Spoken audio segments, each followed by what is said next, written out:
Hi students, welcome to economy Venkatesh sir online classes. నేను మీ economy Venkatesh సార్ని. ఈరోజు మే మంత్కి సంబంధించినటువంటి ఆంధ్రప్రదేశ్ కరెంట్ అఫైర్స్ అంశాలుగా మనం ఒకసారి పరిశీలిద్దాం. మీకు చూడండి, మే మంత్కి సంబంధించినటువంటి ఆంధ్రప్రదేశ్ కరెంట్ అఫైర్స్ అంశాలను ఎంత వివరంగా నేను చెప్తున్నాను, అదేవిధంగా ఎంత మ్యాటర్ కవర్ చేస్తున్నాను, అదేవిధంగా ఏపీ కరెంట్ అఫైర్స్ ఏ విధంగా నేను గ్యాదర్ చేస్తున్నాను అనేది ఈ వీడియో ద్వారా మీకు తెలుసుకోండి.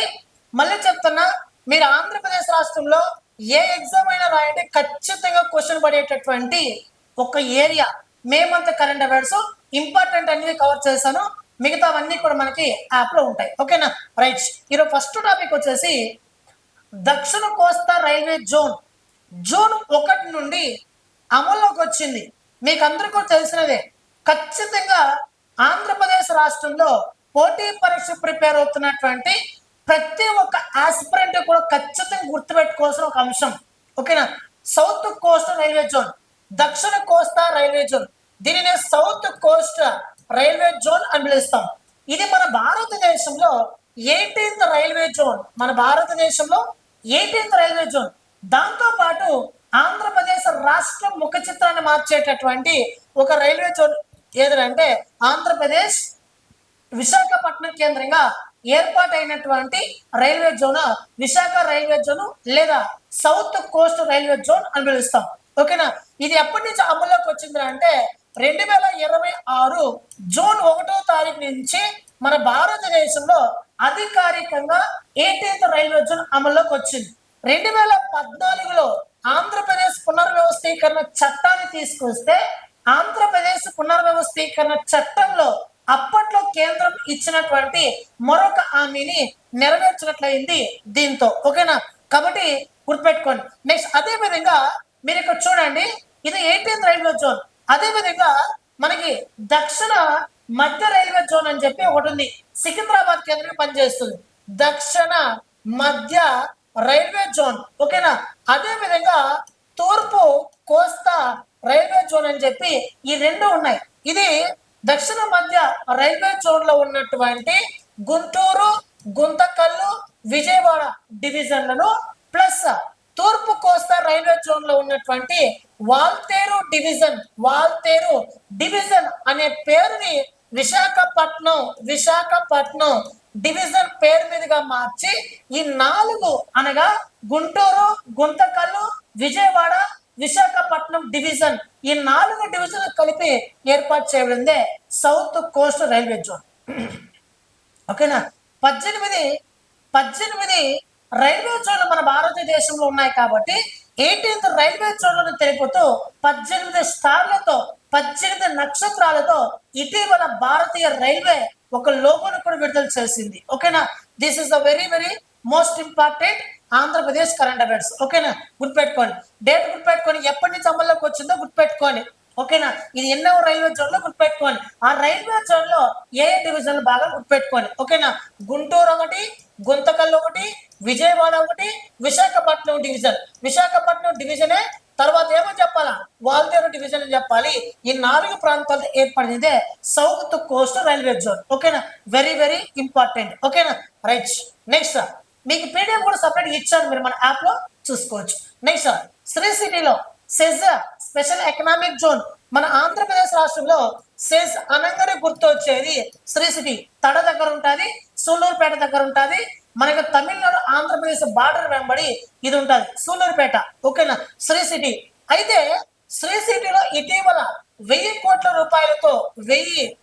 రూపాయలతో ఆంధ్రప్రదేశ్ రాష్ట్ర మానవ వనరుల శాఖ మంత్రి, విద్యాశాఖ మంత్రి నారా లోకేష్ గారు ఇటీవల శంకుస్థాపన చేయడం అనేది జరిగింది. శ్రీ సిటీలో 1000 కోట్ల రూపాయలతో క్యారియర్ ప్లాంట్, దాన్ని గుర్తుపెట్టుకోండి, క్యారియర్ ప్లాంట్ కి ఇటీవల శంకుస్థాపన చేశారు. ఓకేనా? 1000 కోట్ల రూపాయలతో దాదాపు 3000 మందికి ఈ ఉద్యోగాలతో కల్పన ధ్యేయంగా ఈ శ్రీ సిటీలో ఈ కార్యక్రమాన్ని ప్రారంభించడం అనేది జరిగింది.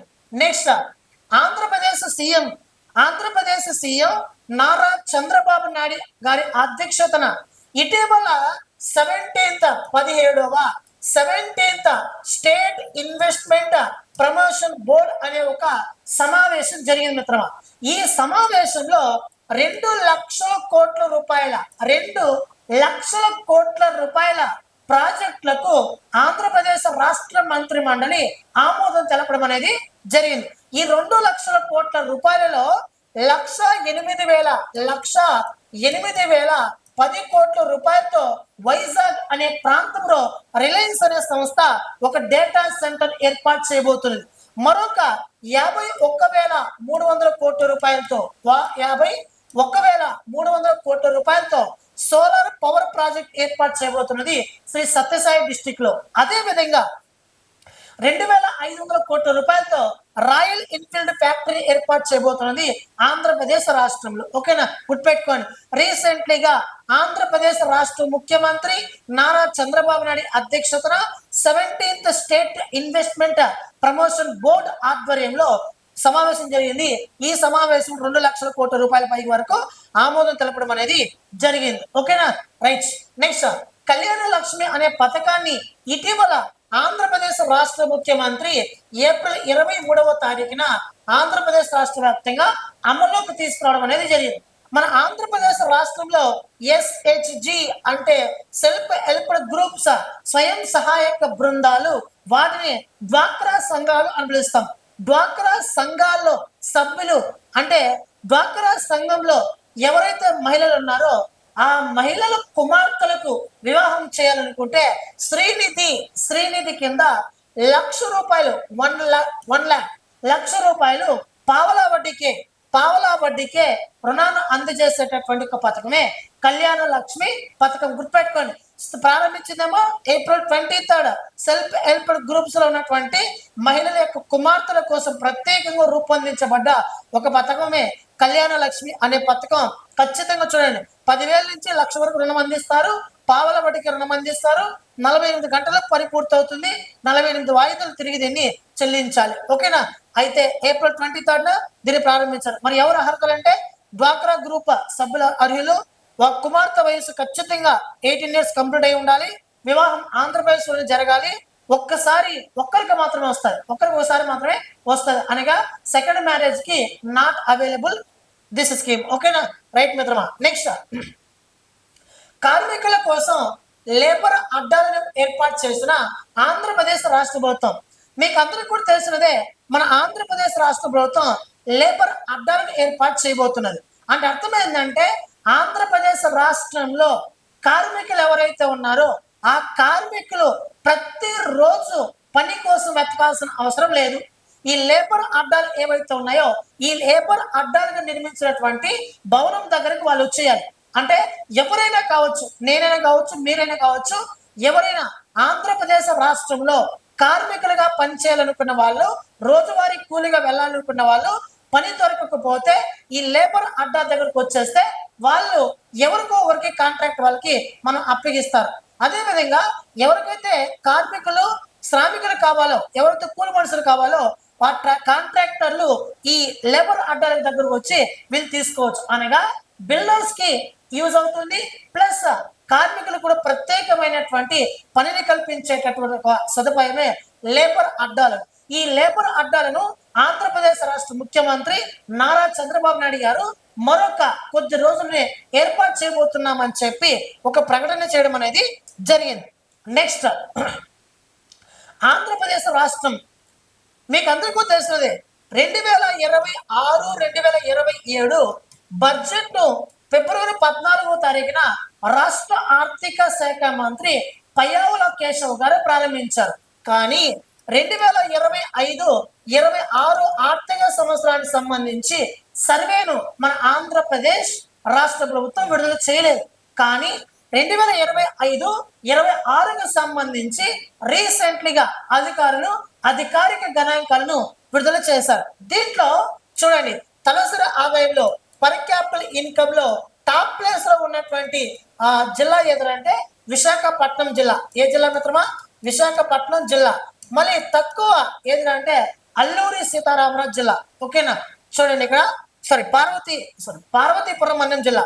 తక్కువ వచ్చేసి పార్వతీపురం మన్యం జిల్లా. విశాఖపట్నం జిల్లా వచ్చేసి 6,58,000 964 రూపాయలతో టాప్ ప్లేస్ లో. సెకండ్ కృష్ణ 4,81,000 రూపాయలతో.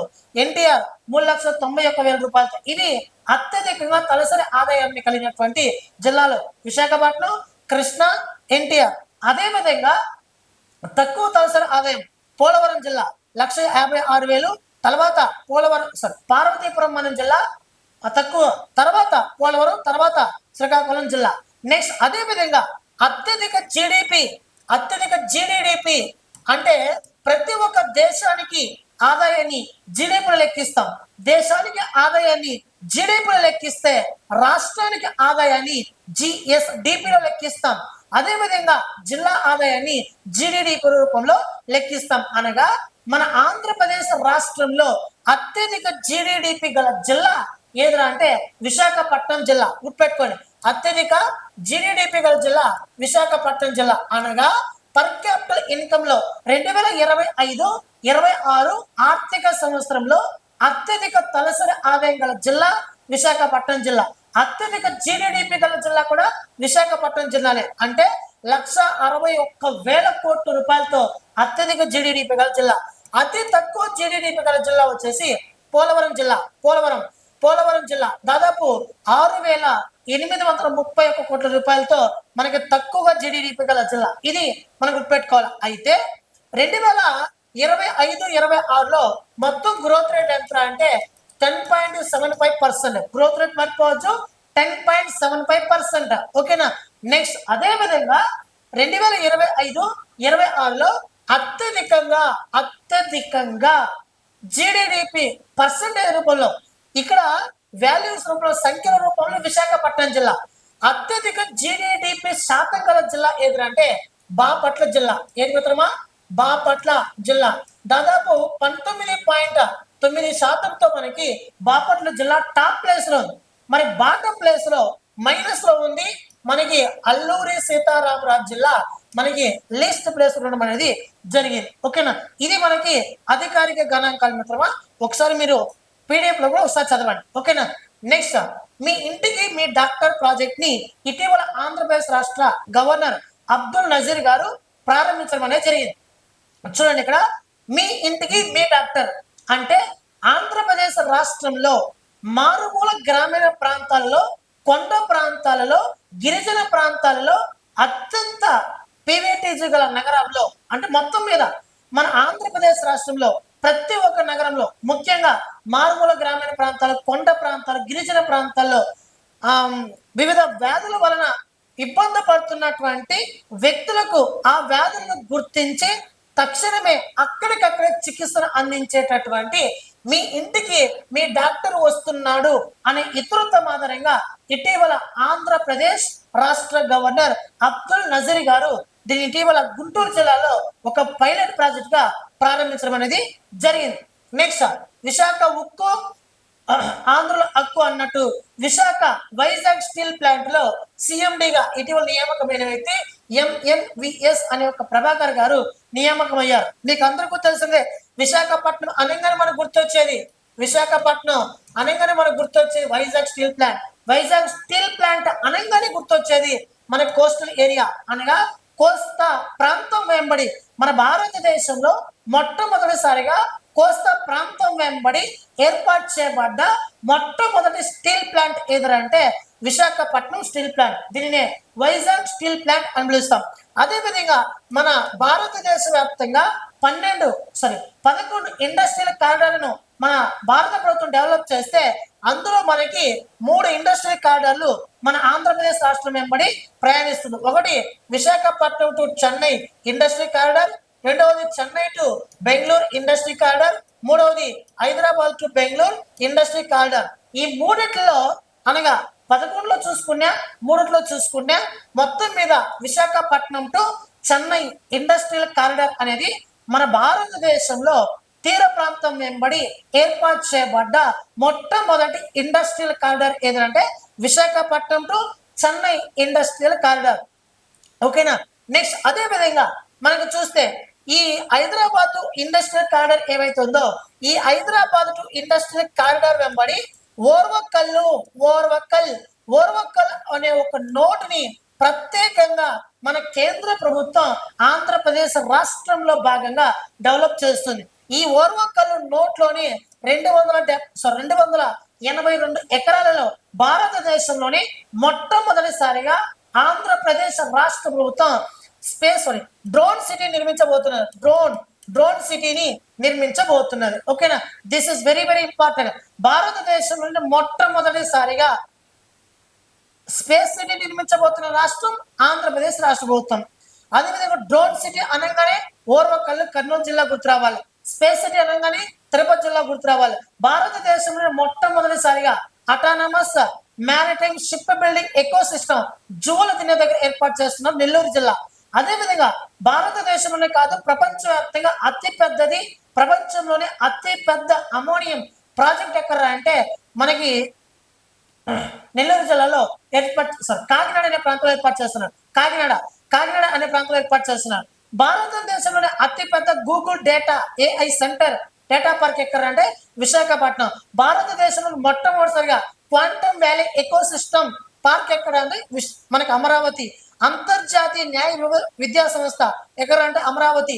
అదేవిధంగా దేశంలోనే మొట్టమొదటిసారి ఏఐ విశ్వవిద్యాలయం ఎక్కడ అంటే మనకు అమరావతి. ఓకేనా, ఇవన్నీ మీరు గుర్తుపెట్టుకునే ప్రయత్నం చేయండి. నెక్స్ట్ అదేవిధంగా మదనపల్లిలో ఇండియన్ స్కూల్ ఆఫ్ అగ్రికల్చర్ ని ఏర్పాటు చేయబోతున్నారు. ఇండియన్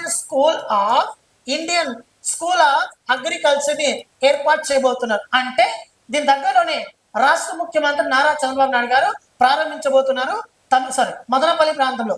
దీని యొక్క ముఖ్య ఉద్దేశం ఏంటంటే ఆంధ్రప్రదేశ్ రాష్ట్రంలో ఎవరైతే వ్యవసాయం చేస్తున్నారో ఆ వ్యవసాయం గల వ్యక్తులకి ఏఐ టెక్నాలజీని ఏ విధంగా వాళ్ళు వాడాలి, ఏఐ టెక్నాలజీని ఏ విధంగా యూజ్ చేయాలి, పురుగుల మందు వాడకాన్ని తగ్గించి సేంద్రియ మందుల వైపు ఏ విధంగా వాళ్ళు వెళ్ళాలి అనే దానిపైన ప్రత్యేకంగా వ్యవసాయ రంగమే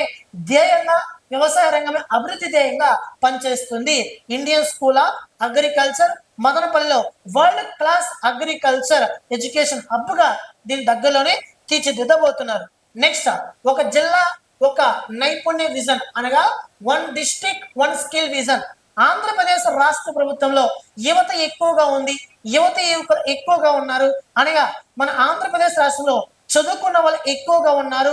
క్వాలిఫికేషన్ చూస్తేనేమో మనకి నారా చంద్రబాబు నాయుడు గారు మన ఆంధ్రప్రదేశ్ రాష్ట్రంలో యువత క్వాలిఫికేషన్ చూస్తేనేమో ప్రధానమంత్రి స్థాయిలో ఉంటుంది, వాళ్ళు స్కిల్స్ చూస్తేనేమో కార్యకర్త స్థాయిలో ఉంటుంది. అంటే అర్థం ఏంటంటే నీ క్వాలిఫికేషన్ ఏంటంటే నా qualification BA BCom MPhil PhD అంటాడు. ఓకేనా, వాట్ ఈస్ యువర్ నేమ్ రా అంటే అట్లాంటి ఏంటంటే తిరిగి మనమల్నే అడుగుతాడు. అంటే అర్థం ఏంటంటే మన క్వాలిఫికేషన్ చూస్తే PhD రేంజ్ లో ఉంది, మన స్కిల్స్ చూస్తే చాలా 0 లెవెల్లో ఉంది. అనగా ఏ కంపెనీకి వెళ్ళినా మనం ఏ గ్రాడ్యుయేట్ పూర్తి చేసి ఏ కంపెనీకి కానీ మన ఏ కంపెనీలో జాబ్ సాధించాలన్నా కూడా మనకి స్కిల్స్ సరిగ్గా లేవు. అనగా మన భారతదేశంలో పాటు ఆంధ్రప్రదేశ్ రాష్ట్రంలో యువత ఎక్కువగా ఉంది కాబట్టి ఆ యువతని స్కిల్స్ నేర్పించాలి యువతకి. అనగా వాళ్ళకి కంపెనీలో ఉద్యోగం సాధించే విధంగా ప్రతి ఒక్కరికి కూడా స్కిల్స్ నేర్పించాలనే ఉద్దేశంతో ఒక్కొక్క జిల్లాకి ఒక స్కిల్ సెంటర్ నిర్మిస్తుంది ఏపీ ప్రభుత్వం. ఓకేనా, దాంట్లో భాగంగానే యువతకి స్కిల్స్ అందిస్తుంది. కాబట్టి 1 డిస్ట్రిక్ట్ 1 స్కిల్ విజన్ అంటే ఏంటంటే ఒక్కొక్క జిల్లాలో ఒక్కొక్క స్కిల్ సెంటర్ ఏర్పాటు చేస్తారు. తద్వారా యువకులకు ప్రత్యేకమైన స్కిల్స్ అందించే ప్రయత్నం చేస్తారు. నెక్స్ట్ పైలట్ ప్రాజెక్ట్ గా సింగపూర్ ఏపీ ప్రభుత్వం మధ్య ఒక డిజిటల్ కారిడార్ ఏర్పాటు చేయాలని చెప్పి రీసెంట్ గా ఒక ఒప్పందం కుదుర్చుకున్నారు. గుర్తుపెట్టుకోండి, సింగపూర్ గుర్తుపెట్టుకోండి. ఏపీ ప్రభుత్వం ఏపీ గవర్నమెంట్ ప్లస్ సింగపూర్ మధ్య ప్రత్యేకమైన ఒక డిజిటల్ వాణిజ్య కారిడార్ ను ఏర్పాటు చేయాలని ఒక ఒప్పందం కుదుర్చుకున్నారు. కారణం ఏంటంటే ఆంధ్రప్రదేశ్ రాష్ట్రంలో తయారైనటువంటి వస్తువులని డైరెక్ట్ గా సముద్ర మార్గం ద్వారా సింగపూర్ కి ఎగుమతి చేయడానికి, ముఖ్యంగా మన గుంటూరులో ఉన్నటువంటి మిరపకాయలు ఏవైతే ఉన్నాయో ఆ పచ్చిమిర్చి ఏదైతే ఉందో మిరపకాయలు వాటిని సింగపూర్ దేశానికి ఎగుమతి చేయడమే ధ్యేయంగా, అనగా మన ఆంధ్రప్రదేశ్ రాష్ట్రంలో తయారయ్యేటువంటి వస్తువులన్నింటినీ కూడా ఒక డిజిటల్ మార్గం ద్వారా ఒక సముద్ర మార్గం ద్వారా సింగపూర్ కి పంపించడానికి ప్రత్యేకమైనటువంటి ఒక వాణిజ్య కారిడార్ ఏర్పాటు చేయాలని చెప్పి ఇటీవల ఆంధ్రప్రదేశ్ రాష్ట్ర విద్యాశాఖ మంత్రి నారా లోకేష్ గారు ఆ దేశంలో ఒప్పందం కుదుర్చుకున్నాడు. నెక్స్ట్ ఆంధ్రప్రదేశ్ రాష్ట్రంలో అటవీ మరియు పర్యావరణ మంత్రిత్వ శాఖగా ఉప ముఖ్యమంత్రి పవన్ కళ్యాణ్ గారు విధులు నిర్వర్తిస్తూ ఉన్నారు. అయితే ఆయన ఆధ్వర్యంలో రీసెంట్లీగా కేంద్ర ప్రభుత్వం కొన్ని అవార్డులు ప్రకటించింది. జాతీయ పంచాయతీరాజ్ అవార్డులు 2026 స్పెషల్ కేటగిరీ కింద ఆంధ్రప్రదేశ్ రాష్ట్రానికి కొన్ని అవార్డులు ప్రకటించారు. చూడండి, ఇక్కడ ఫస్ట్ స్థానం వాతావరణ పరిరక్షణ ప్రత్యేక పంచాయతీ అవార్డు కింద కందులవారిపల్లి గ్రామ పంచాయతీ, చంద్రగిరి మండలం, చిత్తూరు జిల్లా. నెక్స్ట్ రెండవది పంచాయత్ క్షమత నిర్మాణ సర్వోత్తమ సంస్థాన్ పురస్కార్ డిస్ట్రిక్ట్ పంచాయత్ రీసోర్స్ సెంటర్ ఎంపిక చిత్తూరు జిల్లా. ఈ రెండు ఫస్ట్ ప్లేస్ లో ఉన్నాయి. మరి సెకండ్ ప్లేస్ వచ్చేసి ఆత్మ నిర్భర్ ప్రత్యేక పంచాయతీ అవార్డు కాణిపాకం గ్రామ పంచాయతీ, ఐరాల మండలం, ఎంపిక అయింది చిత్తూరు జిల్లా. ఓకేనా, మీకు కంప్లీట్ గా పీడిఎఫ్ ఒకసారి ఇచ్చాను, మీరు ఒకసారి చూడండి. కృష్ణా జిల్లాలో ఆగస్టు 15 వరకు తెలంగాణ 21 టీఎంసీ నీటి వాడుకోవాలి, ఆంధ్రప్రదేశ్ వచ్చేసి 10 టీఎంసీ నీళ్ళు వాడుకోవాలి. మీకు అందరూ కూడా తెలిసినదే కృష్ణా రివర్ మేనేజ్మెంట్ బోర్డు అని చెప్పి ఒకటి ఉంటుంది. రెండవది గోదావరి రివర్ ఇది Godavari river management board, Krishna river management board అని మరొకటి ఉంటుంది. ఓకేనా, గోదావరి నది పైన ఏ ప్రాజెక్ట్ ని చేపట్టాలన్నా ఖచ్చితంగా గోదావరి రివర్ మేనేజ్మెంట్ బోర్డు ఓకేనా అనుమతి తీసుకోవాలి. అదేవిధంగా కృష్ణా నది పైన ఏ ప్రాజెక్ట్ చేపట్టాలన్నా దాని అనుమతి తీసుకోవాలి. ఓకేనా, Godavari river management board head quarters వచ్చేసి తెలంగాణలో ఉంటుంది. కృష్ణా రివర్ కు సంబంధించి మన ఆంధ్రప్రదేశ్ లో ఉంటుంది హెడ్ క్వార్టర్స్. ఓకేనా, ఇప్పుడు కృష్ణా జలాల్లో ఆగస్టు 15 వరకు 2026 ఆగస్టు 15 వరకు 20 టీఎంసీ వాళ్ళు వాడుకోవాలి, మనం మిగతాది 10 టీఎంసీ మనం వాడుకోవాలి. ఓకేనా, ఇది మనకి సంబంధించినది.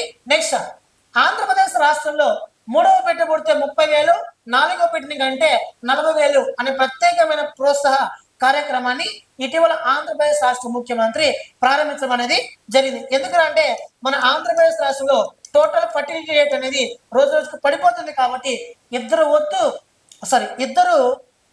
వద్దు అని ఒకప్పుడు అనేవాళ్ళు, దాని ఇటీవల ఆ నిబంధన ఎత్తివేసి 3, 4 కంటే కూడా ఇంకా ఎక్కువ ప్రోత్సహిస్తామని చెప్పి ఒక హామీ ఇవ్వడం అనేది జరిగింది. పుట్టపర్తిలో air craft integrated facility centre కు ఇటీవల ఏప్రిల్ 15న 15,000 కోట్ల రూపాయలతో శంకుస్థాపన చేశారు. ఏప్రిల్ 15న 15,000 కోట్ల రూపాయలతో ఇటీవల శంకుస్థాపన చేయడం అనేది జరిగింది. ఇక్కడ 5th జనరేషన్ సంబంధించి 5వ తరానికి సంబంధించి అత్యాధునిక సాంకేతిక పరిజ్ఞానం గల advanced medium combat aircraft stealth యుద్ధ విమానాలను పుట్టపర్తి, శ్రీ సత్యసాయి జిల్లా పుట్టపర్తి అనే ప్రాంతంలో దీన్ని తయారు చేయబోతున్నారు. ఓకేనా, తొలి దశలో ఏకంగా 140 యుద్ధ విమానాలను ఇక్కడ తయారు చేస్తారు. అనగా మన ఆంధ్రప్రదేశ్ రాష్ట్రం రక్షణ రంగ ఆయుధం తయారు చేసేటటువంటి రాష్ట్రంగా కూడా మన ఆంధ్రప్రదేశ్ రాష్ట్రం ఇటీవల ఎదిగింది అనే విషయాన్ని గుర్తుపెట్టుకోవాలా. ఓకేనా, కీవర్డ్స్ గుర్తుపెట్టుకోండి. నేనేం చెప్తున్నా, పుట్టపర్తి అనగానే రక్షణ రంగం, అమ్మోనియా ప్రాజెక్ట్ అనగానే